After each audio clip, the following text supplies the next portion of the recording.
Hi guys, അപ്പോൾ ഇന്നത്തെ പരിപാടി നോർമലില്ല പോലെ തന്നെ പ്ലംബിങ് എന്തൊക്കെ ചെയ്യാനുള്ളതെന്ന് വെച്ചാൽ സെറ്റിൽ ഡൈവേർട്ടർ ചെയ്യാണ്ട്, ക്ലോസറ്റ് ചെയ്യാനുണ്ട്, വാഷ് ബേസിൻ ഫിറ്റ് ചെയ്യാണ്ട്. ഇവിടെ 3 ബാത്റൂമാണ് നമുക്ക് ചെയ്യാനുള്ളത്. ഈ 3 ബാത്റൂമും ഏകദേശം ഒരേ അളവും ഒരേ ഡിസൈനും തന്നെയാണ് ഉള്ളത്. ഇവിടെ നമുക്ക് ഡ്രൈ ഏരിയ, വെറ്റ് ഏരിയ രണ്ടായിട്ട് പാർട്ടീഷൻ ചെയ്തിട്ടുണ്ട്. ഡ്രൈ ഏരിയയിൽ വാഷ് ബേസിനും ക്ലോസറ്റും, വെറ്റ് ഏരിയയിൽ ഷവർ, അതായത് ഡൈവേർട്ടർ നമുക്ക് കുളിക്കാനുള്ള ഒരു സെറ്റപ്പ്.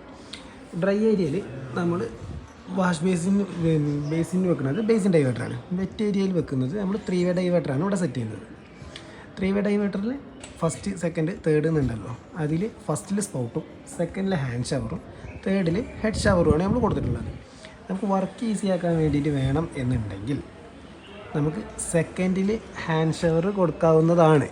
പക്ഷേ എന്താ പ്രശ്നം എന്ന് വെച്ചാൽ, നമ്മൾ നോബ് ഓപ്പറേറ്റ് ചെയ്യുന്ന സമയത്ത് തല നനയാതെ ഒരാൾക്ക് കുളിക്കണം എന്നുണ്ടെങ്കിൽ നമ്മൾ ഫസ്റ്റിന് സ്പൗട്ടിൽ നിന്ന് മാറ്റി സെക്കൻഡിലേക്ക് ഇടുമ്പോൾ മേലെന്ന് വെള്ളം മേത്തേക്ക് ചാടാനുള്ള ചാൻസ് ഉണ്ട്. അതുകൊണ്ടാണ് നമ്മൾ സെക്കൻഡിൽ ഹാൻഡ് ഷവർ കൊടുത്തിട്ട് തേർഡിൽ ഹെഡ് ഷവർ മാറ്റിയത്. അങ്ങനെ മാറ്റി നമ്മൾ ചെയ്തിട്ടുള്ള ഒരു വീഡിയോ ആണ്. ഇങ്ങനെ ചെയ്യുമ്പോൾ കുറച്ച് കട്ട് ചെയ്ത് ബൈപ്പാസൊക്കെ ഇട്ട് അങ്ങോട്ടും ഇങ്ങോട്ടും മാറ്റി കയറ്റുന്ന ഒരു റിസ്ക്കേ ഉള്ളൂ. പക്ഷേ നമുക്ക് ഫിനിഷിങ്ങിൽ വർക്കിൻ്റെ ഒരു ഔട്ട് നല്ല ഭംഗിയായിരിക്കും. അപ്പോൾ ഇവിടെ ഏകദേശം നമ്മൾ വെട്ടി തട്ടി പൈപ്പ് കാര്യങ്ങളൊക്കെ കൺസീൽഡ് വർക്ക് ചെയ്തിട്ടുണ്ട്.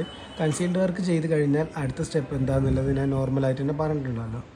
നമ്മൾ എപ്പോഴും നമ്മുടെ വർക്ക് കഴിഞ്ഞാൽ ആദ്യം പ്ലാസ്റ്റർ ചെയ്യുന്നതിൻ്റെ മുമ്പ് പ്രഷർ ടെസ്റ്റ് ചെയ്യണം.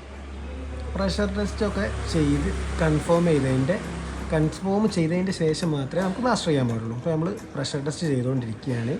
ചെയ്ത് കഴിഞ്ഞ് ഏകദേശം അതിൻ്റെ പ്രഷർ ലെവലൊക്കെ വന്ന് നമുക്ക് ഓക്കെ ആണ്, ലീക്ക് കാര്യങ്ങളൊന്നുമില്ല. അപ്പോൾ ഇതിൻ്റെ ഒരു പ്രഷർ ലെവൽ ഞാൻ കാണിച്ചു തരാം. ഈ ഒരു 100ലാണ് നമ്മൾ കൊടുത്തിട്ടുള്ളത്. അതിൻ്റെ ശേഷം പ്ലാസ്റ്റർ ചെയ്ത് അടച്ച് വൃത്തിയാക്കി പോകണം. പ്ലാസ്റ്റർ ചെയ്യലും ഇതേപോലെ തന്നെ നിർബന്ധം. നമ്മൾ വെട്ടിപ്പൊളിച്ചത് നമ്മൾ തന്നെ പ്ലാസ്റ്റർ ചെയ്താൽ ആ പൈപ്പിന് വലിയ ബാക്കിയുള്ള വർക്കേഴ്സ് ചെയ്യുമ്പോൾ അടി കാര്യങ്ങൾ ഡാമേജ് ഒന്നും കിട്ടാൻ ചാൻസ് ഇല്ല.